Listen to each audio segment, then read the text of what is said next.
want to be clear, what is the nature of this statement? It's an anti-Cold War statement. It's not a pro-China statement. It's the new Cold War is a threat to humanity. I know here some signatories support China's policies and methods of development. Other signatories may oppose parts of China's development or even all of it. I don't know the views of all the speakers and signatories, but what unites them is that they all agree a new Cold War will be against the interests of humanity. It will take humanity backwards. I would like to give examples by looking at 5 of the urgent issues which face the whole of humanity. In this, I believe particularly important is the dialogue of speakers from the US and China, because as Carlos said, there's not nearly enough dialogue which takes place on that basis. Okay. Right. What is the new Cold War? It's not only about the US and China, it's an attempt by the present US administration to impose its policies on the world and to force other countries to follow these. What would be the consequences of success in this for the EU administration? What would be the consequences for the whole of humanity? First, let's start with the COVID-19. The pandemic is completely out of control in the United States and rising internationally.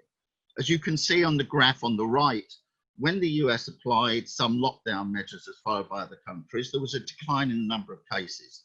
These are now rising vertiginously. Look also at the situation in Brazil, the country which follows the same policies. This would be a disaster for humanity. Literally millions of people would die if this policy were imposed. Second, the threat of war. The US in the last decades has launched major wars, most openly Iraq and Libya. But these wars brought disaster not only for these countries, but to entire regions. Destabilization in the Middle East and parts of Africa, rise of terrorist organizations operating internationally. The US administration has also taken dangerous steps, such as withdrawal from the INF and imposed unilateral sanctions. Of course, the threat of war with China itself would be an unimaginable catastrophe. Climate change. The US is the only country to formally withdraw from the Paris Climate Change Accords, but don't have any illusions. It's putting on huge pressure onto countries such as Brazil and Saudi Arabia, which remain formally signatories, in order to undermine the Paris Accords. This poses a catastrophe, the threat of a catastrophe for the planet and humanity. The issue of racism. Most of the world has been inspired, of course, by the huge protests in the United States since the racist killing of George Floyd and by the Black Lives Matter movement. But this is directly related to this threat of a new Cold War, because what has happened is that the US people have recognized it by these actions clearly, that their main problems were made in the United States, not in other countries. What the US administration wants to do is try to persuade people in all countries, including, for example, my own, that the problems are not made by people in their country, they're made by some other country. I remember it still because I'm old enough to be involved at the time of the movement against the Vietnam War. Muhammad Ali's inspiring words, "I ain't got no quarrel with them Viet Cong.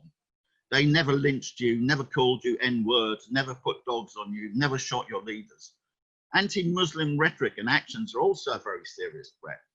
And we see in several countries the clear evidence that Chinese people would be added to the lists of black people and Muslims in the list of racist targets. In short, a new Cold War would see a huge wave of international racism. Economic development and poverty reduction. Overcoming world poverty remains the decisive issue for humanity. We should never forget that 84% of the world's population lives in developing countries. This is literally a life or death question. The life expectancy in a low-income economy is 17 years less than in a high-income economy. China's raised over 860 million people out of World Bank defined poverty. Over 70% of all those lived out of poverty in the world. But what is the US attempting to do now?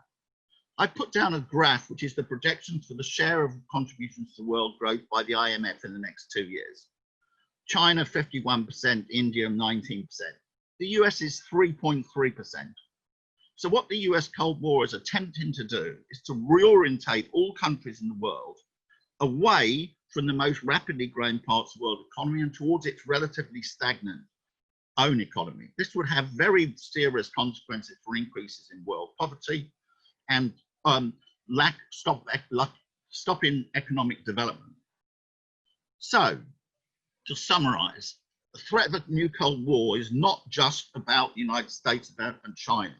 It is about, although of course they are the main actors in this, it's a threat to the whole of humanity. And what is the alternative to do it?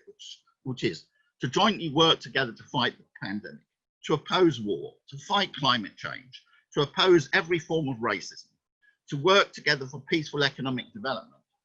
Therefore, I believe that for the interest of humanity, there should be a simple slogan: no Cold War. And there has to be real international work around that. Thank you very much for listening.